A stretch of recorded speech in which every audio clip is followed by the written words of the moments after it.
What is up, guys? It is Tru Op here today with my most anticipated shooter, Gray Zone Warfare. Now, I picked up Gray Zone Warfare when it released, repping the Supporters Edition, of course, because the game seemed to tug at every aspect of a shooter I personally was looking for. And while I enjoyed my 40 hours or so that I played, the game just felt like a beef stew that was missing the meat and potatoes. The broth was super good, but not enough to sustain me, unlike Sear School. You're going to be hot. You're going to be tired. You're going to be miserable, wishing you didn't come here. But then the developers went and dropped the details and live streams for patch 0.3. So I decided to re-download the game and hop into it for the first time since launch. The game currently boasts a myriad of quality of life updates that help streamline the ebb and flow of the game. This comes in the form of cops and the ability to complete and accept new tasks while you're out and about. I knew that this updated task overhaul would help greatly with the helicopter issue, but I personally wasn't smart enough to put together that the cops would also greatly enhance that old and miserable aspect of the game. One of the biggest reasons I ended up putting it down. But after a full 8-hour session yesterday, I'm pleased to announce that I did not hear a single request denied. All available birds are in flight. Negative. All birds are currently dispatched. Request denied. All available birds are in flight. Negative. All birds are in the air. This has effectively made the Little Bird ride fun and immersive again. I understand to the smooth brain, dopamine hitting Fortnite kids, they still think that this is a time dump waste of a mechanic.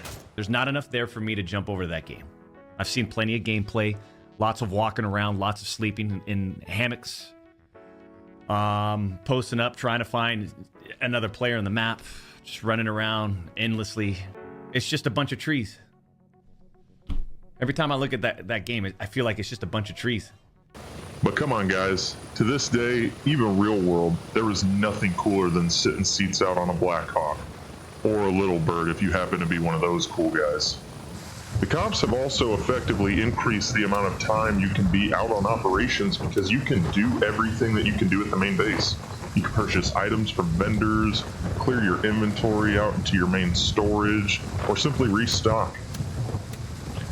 The second big update is obviously the weather effects. It's called the Winds of Change, for Christ's sake, which are just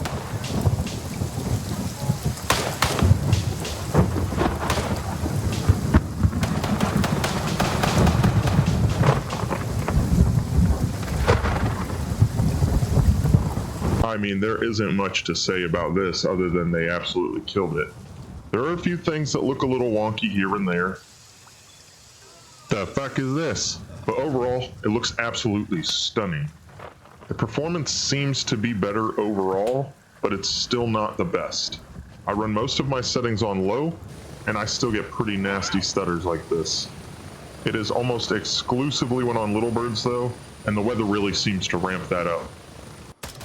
I'd say right now the immersion of this game with the day-night cycle that they added the last update and the weather effects that they have added this update is absolutely off the charts. I am absolutely incredibly excited to get some gamers from my Discord to conduct real-world recon and assault operations using the cover of night and the weather to help dominate our enemies on the battlefield.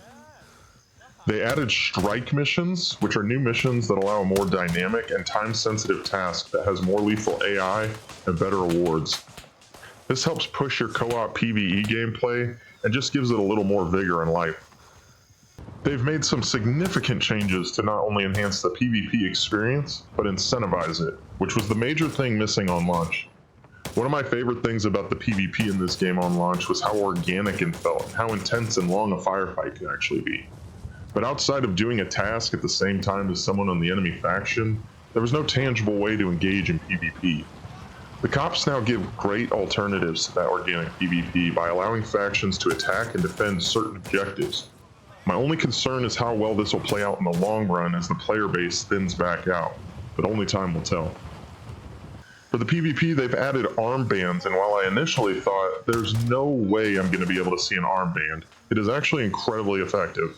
With the addition of the comms announcement, Be advised, friendlies in your AO. Watch your fire.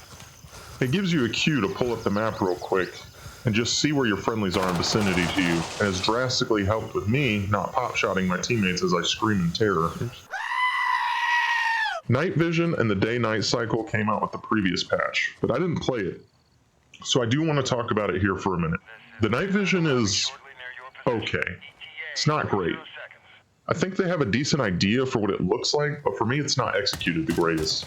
I like how the nods don't take up the entire screen, however it should take up slightly more of the screen, and the visuals around the nods should not be so crisp and clear, because that's not how they look in real life. It should be really blurry around the actual nods. The nods also bounce around and look stupid as hell. While nods certainly have some play when you're maneuvering, it's not something that you really notice the way it looks like in the game, if that makes sense. Shooting under nods, if they're going to make optics wash out your nods completely, then they need to make it so you can adjust the brightness of your optics, because passive shooting and using your optic to shoot under nods is an actual thing. Specifically pistols. Pistol shooting is fantastic under nods, and most people actually shoot better under nods than they do in the daytime with a pistol. Shooting a rifle utilizing the passive shooting technique is certainly more challenging in real life, but it is doable, and with the optic brightness set correctly, it won't wash out your nods the way it does in the game. They have added a mortar system, but I have not played enough to see how this works yet, so I have no comments at this time. Overall, I think this update is an actual step in the right direction that may have me playing this time around for more than 40 hours. All I ask from devs now is that they completely charge headfirst into loot and weapons and add a plethora of options to play with.